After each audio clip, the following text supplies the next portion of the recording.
Okay, let's talk about something we have all been through. You're at a party or a networking event, and you get stuck in a conversation that feels, well, it feels like a job interview, right? That endless, boring loop of what do you do and where are you from?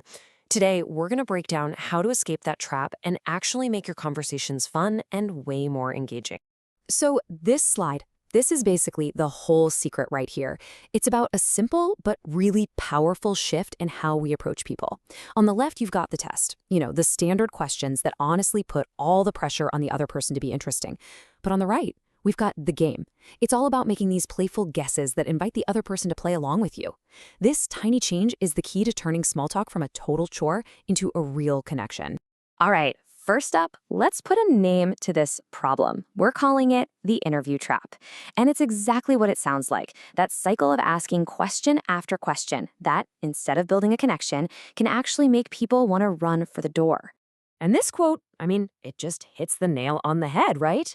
When you just fire off one question after another, it's not a conversation. You're basically conducting an audit. You're putting all the weight on them to perform, to come up with amazing answers while you just sit back and take notes. It's totally unbalanced, it's super stressful, and honestly, it's the fastest way to kill a vibe. So what's the fix? How do we get out of this trap? Well, the solution is actually surprisingly simple, and it's something called the cold read guess. The way this works, it's ridiculously simple. Instead of asking a direct question, you just make a fun, playful assumption. You could start with something like, you seem like, or I'm gonna guess you're a. And here's the best part, the magic trick. It works even if you're completely 100% wrong. People love to correct you. They love to jump in and say, oh, actually.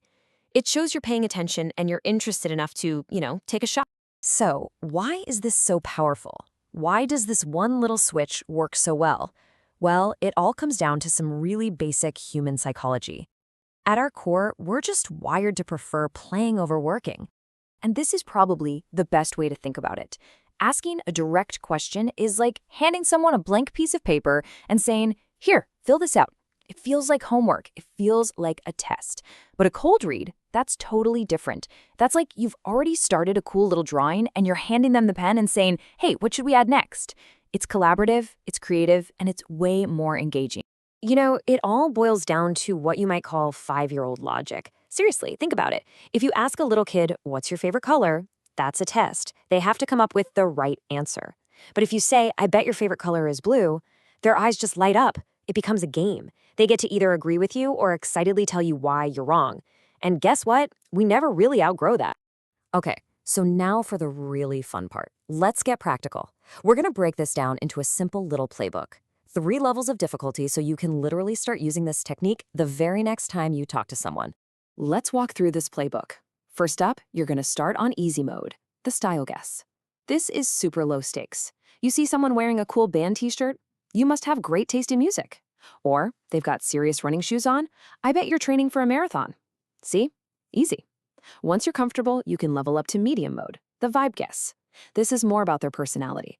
Something like, you seem like the kind of person who has a really specific, complicated coffee order. It's playful and it always invites a good story. And finally, when you're feeling brave, there's challenge mode, the professional guess. This is where you try to guess what they do for a living. You explain things so clearly, I'm guessing you're a teacher or something. Even if you're wrong, it's a million times more interesting than, so what do you do? And that's really the whole idea. So let's do a quick recap of the main points to get you ready to go out there and try this for yourself. So just remember the big ideas here. First, ditch the interview questions. Just stop. Instead, make fun, playful assumptions. Remember, a cold read isn't a pop quiz. It's a creative sketch you're starting together. And hey, if you're feeling a little nervous, no problem. Just start with an easy mode style guess. You've totally got this. And that brings us to the final thought. It's not just a rhetorical question. It's a challenge. Think about the very next person you're going to interact with.